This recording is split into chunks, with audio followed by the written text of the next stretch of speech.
Bienvenidas, bienvenidos.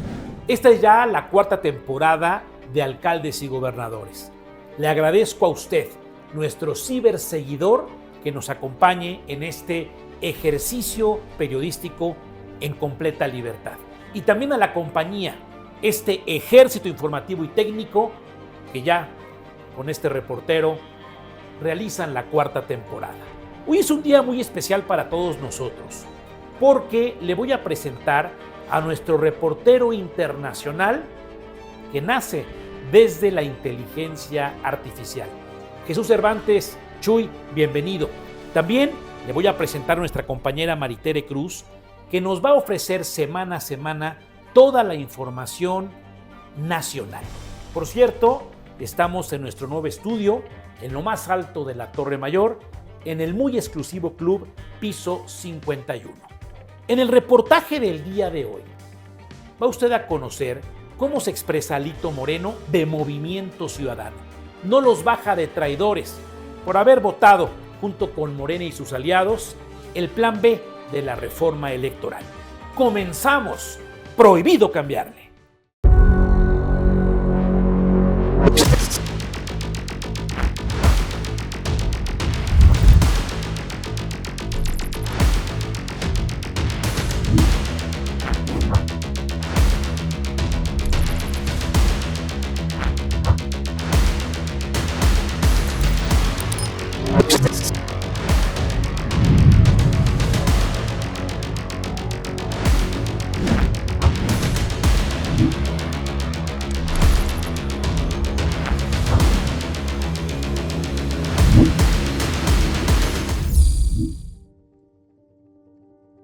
Este reportero estuvo en el estado de California, en los Estados Unidos, hace unos días. Ahí me puse a platicar con Roberto, un mesero que estaba en su día libre. Apenas cabe en la camiseta verde de la selección nacional, pero viste con mucho orgullo los fines de semana el uniforme. Su familia es de Michoacán, pero vive en el Estado de México. Quedó huérfano de papá a los 7 y su mamá, lavando ajeno, doña Isabel, tuvo que sacarlo adelante a él y a sus 2 hermanas.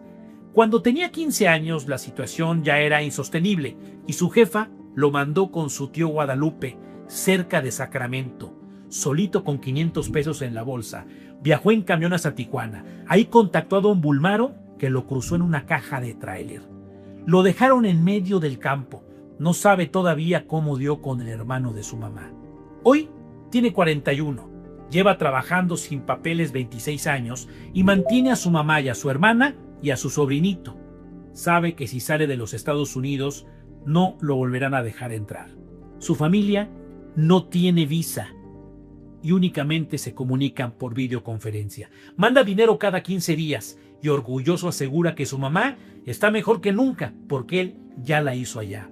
Roberto en San Francisco genera lo suficiente, $19 la hora, para tener comida siempre en su casa en Ecatepec. El mexiquense, que apenas cabe en la camiseta de la selección, dice que es bendecido, pero todos los días es discriminado por su figura, por su color de piel y por su origen mexicano. La historia de Roberto es la historia de millones de mexicanos en los Estados Unidos, que son fundamentales para la economía de allá, pero sobre todo para la economía de aquí. Antes fue el petróleo y después el turismo. Hoy, el sostén de nuestros números son el envío de dinero de los aztecas desde el territorio de Donald Trump. Es momento de agradecerle al muy selecto Club Piso 51 en lo más alto de la Torre Mayor. Esta es ya la cuarta temporada y nos ha acompañado desde la primera. Gracias a este exclusivo club de industriales, donde todo mundo quiere pertenecer. Una vez más, nuestro agradecimiento.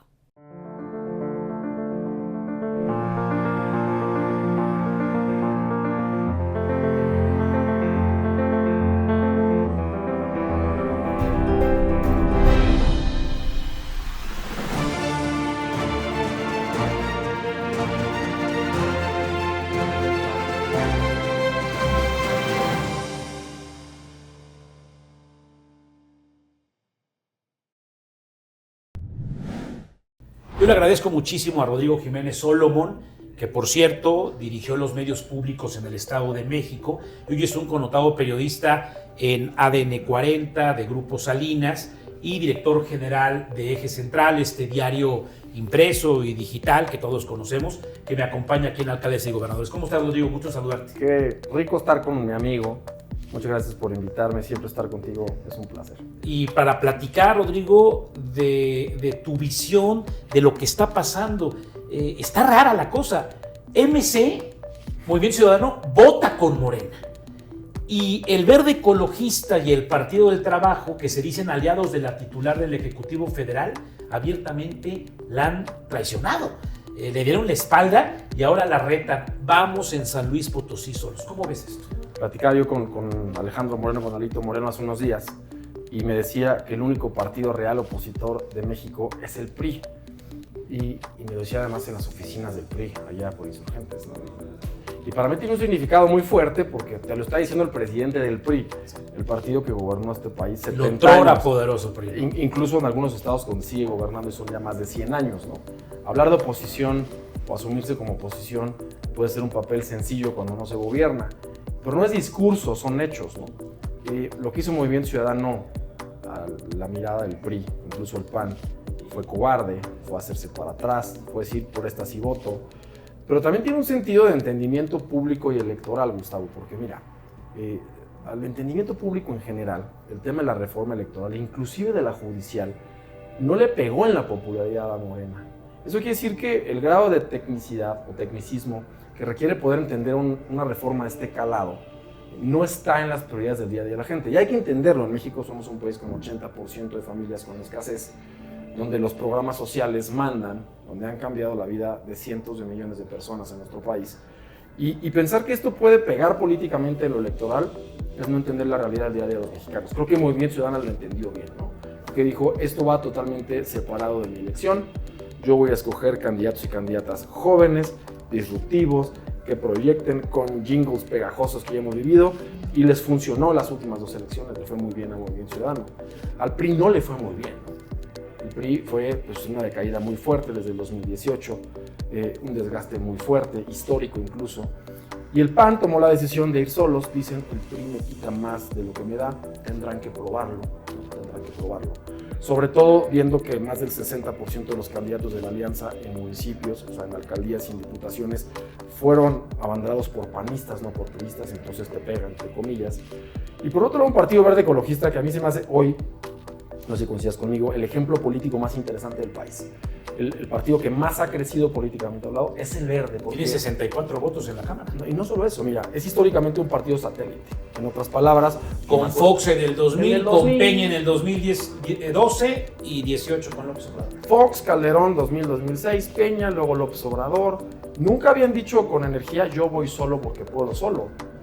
Dice mucho. Y no es el mensaje, San Luis porque San Luis voy yo. Quintana Roo porque Quintana Roo es mío. Chiapas fue mío. Ya dijeron Ciudad de México. O sea, lo del Verde, Zacatecas con Puente. Lo del Verde es una emancipación.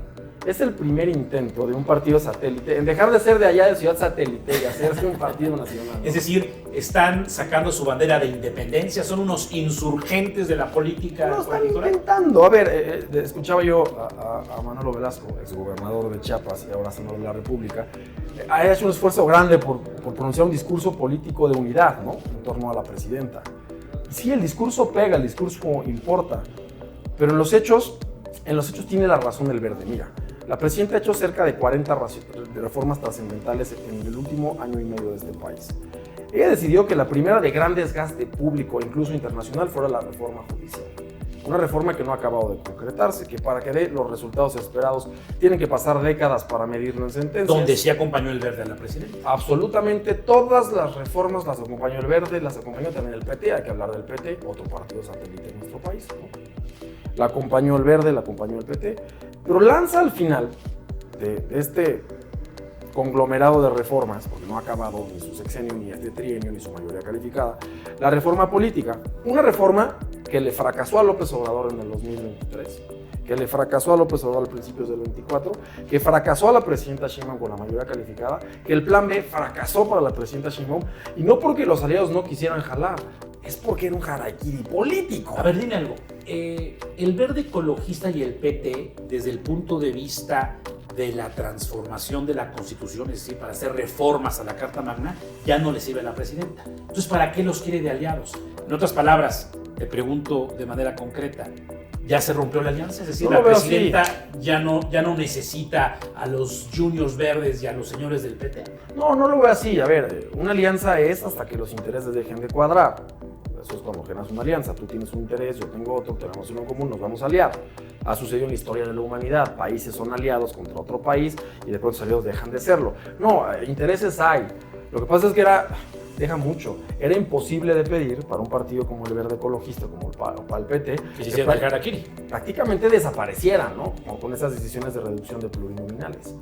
No tenía sentido. A ver, en el 2027, además de renovar la totalidad de San Lázaro, los 500 diputados estarán en juego, se van a renovar 17 gubernaturas, sí. Prácticamente se van a renovar todos los congresos locales, digo casi todos, porque casi todos. 28, 29, y prácticamente todas las alcaldías, creo que a excepción, presidencias municipales, de un estado. Sí, Coahuila, ¿no? Coahuila.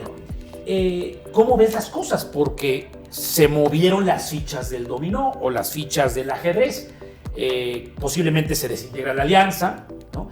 Posiblemente el PRI y el PAN, o ya está cantado, se va a romper. ¿Cómo ves, haciendo un rápido recuento,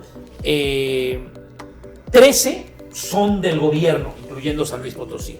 MC gobierna Nuevo León y Acción Nacional pone 3 de sus 4 fichas en juego: Chihuahua, Querétaro y Aguascalientes. ¿Qué opinas, querido Rodrigo? A ver, primero, a veces estamos muy acostumbrados acá en el centro del país a pensar que todo es centralizado. Correcto. Tal vez la política es centralizada, la comunicación es centralizada, pero las elecciones no, son tropicalizadas. Y yo creo que alianza va a haber donde a los aliados les convenga que la haya, incluido el PAN y el PRI, ojo. Y mira, cuando hablas en lo local, en la política local... Te estás mostrando muy pragmático. Muy pragmático. Es que mira, por lo menos mi experiencia en términos de política local es que no manda un partido, manda la popularidad de un candidato. Tú ves un candidato municipal y realmente no es un partido. Son casos muy raros donde el partido lleva ola y eso conlleva la presidencia de la República. En mi experiencia fue el 2000 con Fox y después la ola de López Obrador, donde rompió quienes fueron los candidatos y ganó la ola de un partido por la popularidad de su candidato presidencial. O sea, son personajes que los cobija un registro. No es un partido como era el doctor PRI, que quien señalaras con el dedo divino ganaba. Eso se terminó hace años, y no en el 2000, mucho antes. En los años 80 empezó a premiar la oposición de la periferia al centro del país. ¿Y quiénes empezaron a ganar? En los municipios gana quien la gente conoce y reconoce, quien tiene prestigio municipal. No estamos pensando en municipios del tamaño de Acapulco, Guerrero, con cerca de 1 millón de habitantes, ¿no? O la ciudad de Monterrey. No, a ver, estoy hablando de los municipios que son la mayoría en este país, con menos de 500,000 habitantes, donde la gente reconoce un perfil. Puede ser el médico que todo el mundo conoce, el que peleó para hacer una preparatoria. Eso sucede en nuestro país y el partido pasa a ser algo un tanto secundario. Entonces es donde se toman las decisiones pragmáticas. Por eso el PRI, en su momento, generó, sí, un gran CEN, pero también partidos locales, y funcionaron. Las decisiones se emanaban de lo local a lo federal. Eso tiene que suceder también en Morena. Si Morena no lo respeta, va a perder muchas alcaldías. De esas 17 que están en juego, ¿cómo ves? O sea, vamos a estar aquí en un programa posterior a la elección del 27, permíteme pensar, 30 de junio, ya con resultados. Perdió, ganó Morena. ¿Quién es el gran derrotado? ¿Cómo ves las cosas? A ver, como ahora que viene el Mundial, los partidos se ganan en la cancha, las elecciones en las campañas. Quien te diga que alguien va a ganar algo es no querer ver las cosas. Más en un mundo, estamos viendo hoy un medio digital, en sus pantallas, probablemente en su teléfono, donde la comunicación no está monopolizada. Las campañas son iguales, ¿no? Las campañas van a despegar, la preferencia va a despegar con base en un buen o mal candidato. Y te pongo un ejemplo, mira, y muchos periodistas lo dijimos. Pensamos que la pasada elección en la Ciudad de México, Clara de un lado donde ganó, Taboada en otro, iba a ser mucho más competida de lo que fue. Taboada se mostraba un candidato competente en una alianza con el PRI. Clara se mostraba en un sector mucho más radical a la izquierda. Hay que recordar que Omar García Harfuch ganó la elección interna en Morena, pero por género fue Clara. Pensamos que el resultado iba a ser un tanto más parejo. Incluso se llegó a pensar que podía perderse la Ciudad de México. Y el resultado fue abrumador. Clara Brugada ganó, no por poquito. Fue una elección donde, hasta pena dio como ganó. Hoy, a toro pasado, viendo el gran factor, también te das cuenta cómo en la Ciudad de México influye incluso lo nacional, ¿no? Somos una ciudad nacionalizada, digamos de una manera, ¿no? Y en el marketing de los productos, si tú vas al supermercado y hay un producto nuevo en el anaquel, después de 6 meses puedes decir, fue un producto que funcionó o que no funcionó, porque se vendió o no se vendió. En la política es lo mismo. Xochitl Gálvez fue una muy mala candidata a la presidencia. Tal vez haya quien le gustó, pero al grueso de la población no le gustó. Y ahí están los resultados. Ahí están los resultados. Incluso hay mucha gente más pegada al centro y derecha que sintió mucho más cómoda con un perfil como la doctora Sheinbaum que con Xochitl. Eso sucedió y eso pegó en todas las elecciones. ¿Cuál va a ser el resultado? Difícil de prever con seriedad. Ahora, el mecanismo político funciona. La dádiva social, el gobierno, la popularidad de la presidenta Sheinbaum, el crecimiento de Morena y la bajísima actividad de la oposición. La oposición está encargada en pegarse entre ellos, en decir yo soy más opositor que tú. Y algo que funcionó como fueron las alianzas están en teoría fuera del mapa, ¿no? Ese análisis me encanta porque las mesas de diálogo como estas o de discusión parece que el que más grita o el más ofende gana más votos. Claro. Y al contrario, el cibernauta, el televidente, el radioescucha, el lector está diciendo, ay, los políticos siguen en su bronca mientras yo no tengo para pagar el mercado o la colegiatura o la letra del automóvil. Dime algo, Rodrigo Jiménez Solomon. Rumbo al proceso electoral del 27, me queda claro que no habrá cambios en el PRI. Alito es el dueño. No habrá cambios en Acción Nacional. Entre Marco y Romero Herrera o Herrera Romero tienen el control. Sí. Maínez es el presidente junto con Chertorivsky en la parte ciudadana en MC. En el Verde pues hay un dueño. Y en el PT hay otros dueños.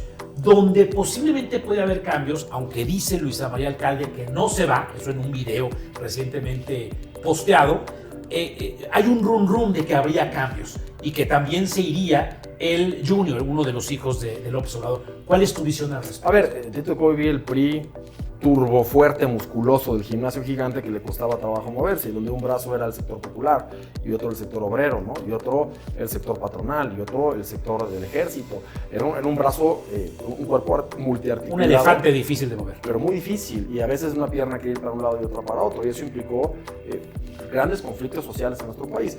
Morena hoy es el movimiento político más grande a nivel nacional, ¿no? Sin López Obrador, que fue, digamos, quien inició, quien gobernó. Hoy le toca a la presidenta Sheinbaum articularlo políticamente.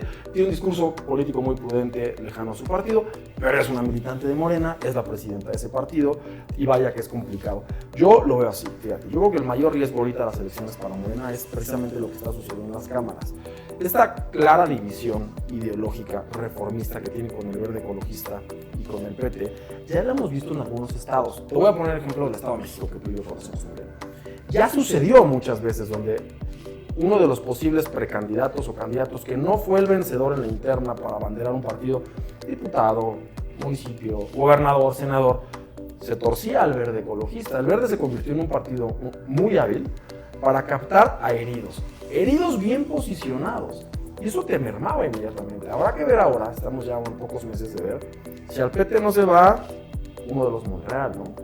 Si al PT no se va, pues alguien de Zacatecas que quiere competir. O el Toro, el papá de la gobernadora del estado de Guerrero, por ejemplo. O incluso si puede ir, se puede, por la vía independiente, ¿no? O sea, ahora es el momento en el cual Morena, y esto suena muy priista, tiene que demostrar hacia adentro en sus líneas esa institucionalidad partidista que el PRI construyó en décadas. Lo que llamaban unidad y gritaban en las reuniones del Plutarco Elías Calles, unidad, eso es lo que uniera el presidente. Aquí a ver si lo puede hacer la presidenta. A ver, es disciplina, y si la pones en otras letras es no te tocó a ti, te aguantas, porque nuestro sistema político está diseñado para que no vas ahora, pero algo habrá. ¿No? Esa fue la gran magia del PRI de tantas décadas, que formar parte del sistema implicaba trabajo, acceso al poder, etc. Pero ojo, Morena está compuesto de muchas tribus de distintos partidos. Rodrigo Jiménez Solomon, para concluir, ¿quién redactará las listas de Morena rumbo al proceso electoral del 27? Un rápido recuento: 500 diputados, todas las alcaldías o casi todas las diputaciones locales, 17 gubernaturas. ¿López Obrador o la presidenta? A ver, es una pregunta que te la contesto con la historia. ¿Quién redactaba las listas cuando gobernaba el PRI en su época más fuerte? El presidente. Yo creo que no. Yo creo que el presidente era un factor de muchos, no muy fuerte, pero también estaban los gobernadores, los líderes sindicales, fíjate, el sector empresarial, el mismo partido. O sea, estás diciendo que va a haber una negociación Claro. por distrito, por zona territorial, etc. Es que Morena no es uno, son muchas ideologías, muchas corrientes, hay nuevos líderes sindicales, hay muchos gobernadores que tienen sus propios intereses, ¿no? Y otra muy importante, y también tienen que ir los que puedan competir y puedan ganar. Eso es algo que la presidenta ha dejado muy claro, ¿no? Las elecciones se tienen que ganar ahí, en las elecciones, no por fuera. Entonces, yo creo que va a haber una influencia y una rebatinga de muchas cosas. O sea, quien supone que la presidenta agarra aquí una tabla de Excel y dice, a ver, Nuevo León, yo quiero tal, eso no es cierto. O sea, en política hay estiras, aflojas, negociaciones, presiones, y la presidenta tendrá que negociar para llenar esa tabla de Excel. Yo creo que uno de los grandes aprendizajes de un presidente o presidenta de la República es a tolerar su propia frustración de no poder hacer cosas, ¿no? De pronto crees que el presidente o la presidenta es el hombre más poderoso del país, no dudo que lo sea, pero no todo puede. La reforma política no fue, y la presidenta tiene muchísimo poder, más poder que 5 presidentes para atrás. Sí, ¿no? decir que está completamente derrotada tampoco es No es tener una así, lectura no es correcta. así. Un presidente o presidenta tiene que ser pragmático y tiene que dejar que se representen ciertos intereses. Claro, ya tendrá sus tiros de precisión, pero mira, es interesante porque vamos a medir políticamente a la presidenta, ¿no? Vimos un gabinete compuesto el primer año de muchos favores políticos, mucha gente muy cercana a López Obrador, y la respuesta de la presidenta fue, pues nadie más cercana al presidente López Obrador que yo, ¿no? Aquí somos, es una respuesta increíblemente buena, ¿no? Claro. Pero ya se están viendo reacomodos, ¿no? Y está pasando algo, Gustavo, que eso sí pega a la gente, ¿no? Si tú hablas tal vez de la gran política fiscal, o de la reforma electoral, o la reforma judicial, habrá quien le diga, híjole, mi medicamento, el acceso a mi tarjeta del bienestar, eso me importa. Pero ojo, y recordemos historia reciente. A Peña Nieto lo destronó completamente el gasolinazo. El mensaje que tanto quiso impulsar de responsabilidad hacendaria, de economía nacional a futuro, ¿Se derrumbó? valió gorro cuando la gente dijo, y yo he estado en muchos mítines políticos y tú también, y la gente de cualquier partido te corea esto. Cuando les dices, si sube la gasolina, la gente te contesta, sube todo. Eso lo tenemos tatuado en la frente los mexicanos. Ojo, la presidenta está enfrentando un factor muy importante económico por influencia extranjera, internacional, incluso de guerras internacionales, donde está subiendo la tortilla, está subiendo el jitomate, está subiendo la gasolina. Eso va a pegar, ¿eh? Eso va a pegar. La presidenta está haciendo un esfuerzo grande para poder controlarlo, pero la presidenta es de Morena, entonces todo puede pasar. Duele más una patada en la cartera que en medio de las piernas. Claro. Gracias por ubicarnos, Gustavo, Rodrigo, y gracias te por comprometo invitarme. con nuestro auditorio a que nos visites de manera más repetida. Gracias, querido Gustavo. Continuamos. El presidente nacional del PRI, Alejandro Alito Moreno, arremetió la semana pasada contra Movimiento Ciudadano MC por haber votado junto con Morena a favor del llamado Plan B, una iniciativa que, según el líder priista, representa un golpe al federalismo y un retroceso democrático. En un mensaje publicado en su cuenta de X, Alejandro Moreno señaló que Morena y sus aliados, incluidos los naranjas, asestaron un golpe mortal al federalismo. Bajo el disfraz de una austeridad que solo ellos se creen, aprobaron limitar el presupuesto de los congresos. El dirigente priista denunció que, con esta aprobación, ambos partidos pactan en lo oscurito y centralizan el poder, dejando sin contrapesos a las instituciones locales. Días antes, en el contexto de la reforma electoral también denominada Plan B, Moreno había sido aún más explícito al vincular a MC con la defensa de la 4T. Nosotros los priistas estamos para defender a México, argumentó el exgobernador de Campeche, y adelantó que votarían en contra. En mensajes previos de marzo, el líder del PRI había acusado a MC de actuar junto con Morena en una ruta peligrosa que debilitaría nuestra democracia y reiteró que su partido votaría en bloque en contra de la iniciativa, a la que calificó de regresiva y autoritaria por afectar la paridad de género y las reglas democráticas. Con lenguaje duro y recurrente, Moreno ha calificado a Movimiento Ciudadano en ocasiones anteriores como lacayos, esquiroles y traidores que sirven al oficialismo en lugar de a México. En el caso específico del Plan B, su crítica se centra en que MC habría preferido aliarse con Morena en vez de sumarse a una oposición unida, facilitando lo que considera un ataque a las instituciones y al federalismo. Una vez más queda claro que el PRI es la única oposición real en México, argumentó Moreno en varias entrevistas, dejando en claro que su partido se mantendrá firme como contrapeso frente al gobierno de Claudia Sheinbaum. Los mensajes de Alito Moreno han generado amplia repercusión en las redes sociales, donde se debaten tanto las acusaciones de traición a la oposición como la conveniencia de las alianzas frente a la mayoría de Morena. Les recuerdo que estamos en la multiplataforma, prácticamente en todas las redes sociales. A continuación le quiero presentar a Jesús Cervantes. reportero internacional de alcaldes y gobernadores, creado desde la inteligencia artificial. Bienvenido, Jesús, adelante. Esto pasó en el mundo. Vamos al panorama internacional. La tensión entre Estados Unidos e Irán vuelve a colocarse en el centro del tablero global.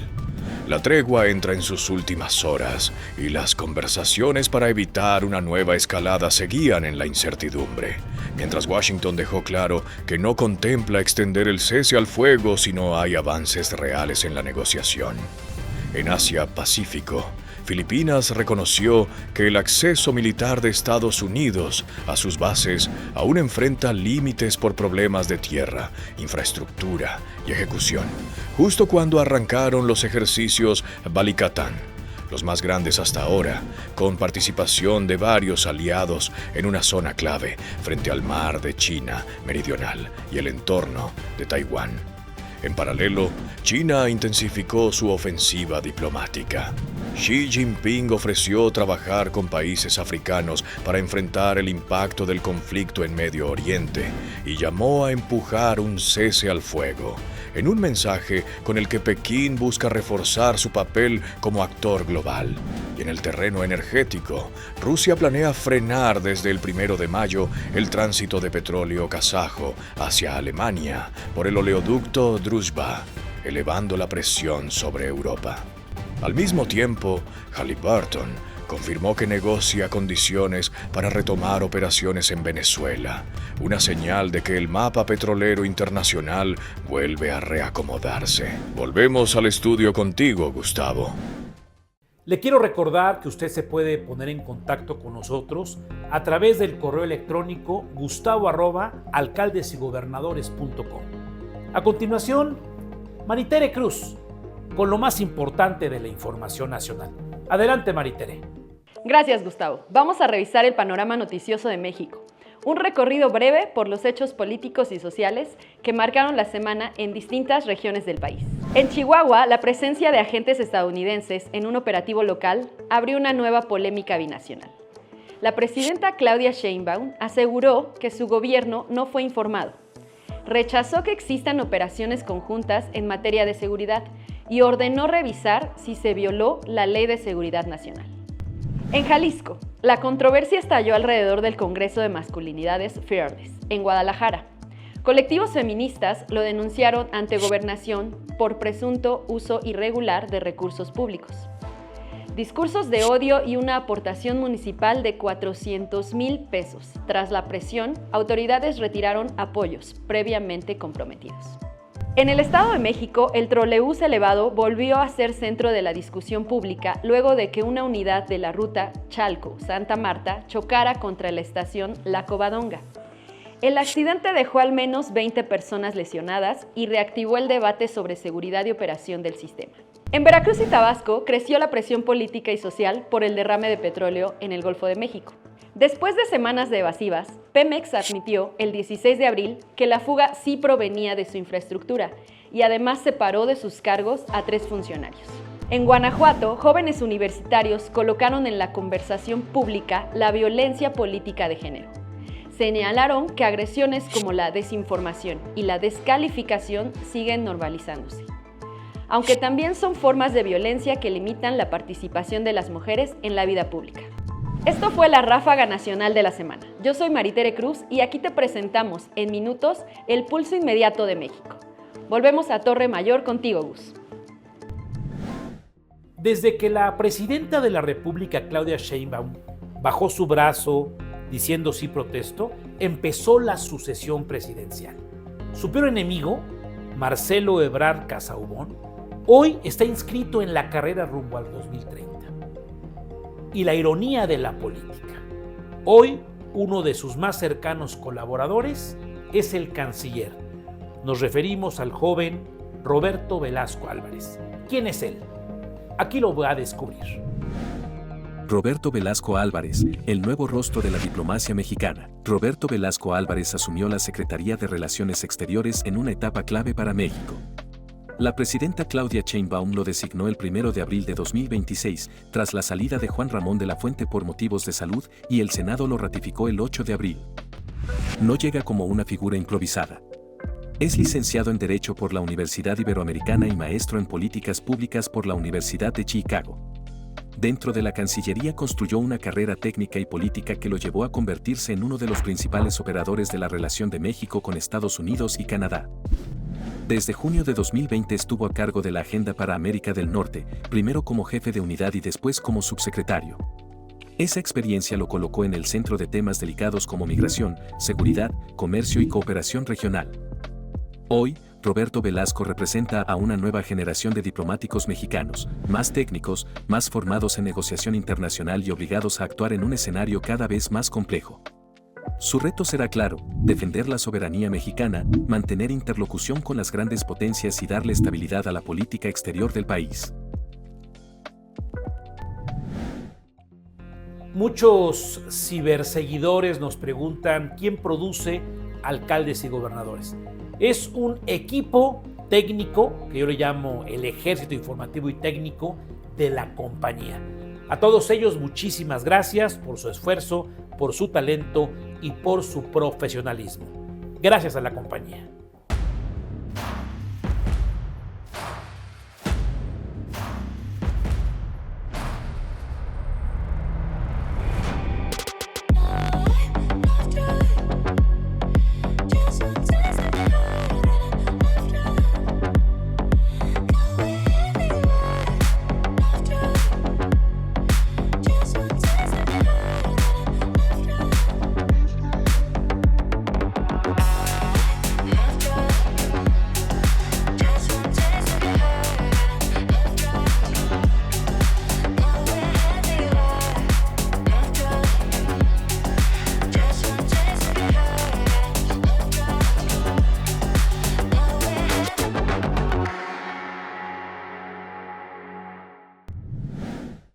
Amigas, amigos, eso es todo por hoy. Muchísimas gracias por su sintonía.